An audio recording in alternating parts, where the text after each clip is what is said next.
per scrivere quello che state facendo voi per noi.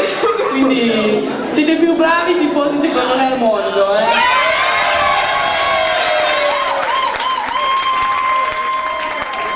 Naturalmente adesso Elena comunicherà il suo IBAN, potete fare dei versamenti su conto corrente. No, perché non c'è un budget così come quello della Euromai, secondo me. Quindi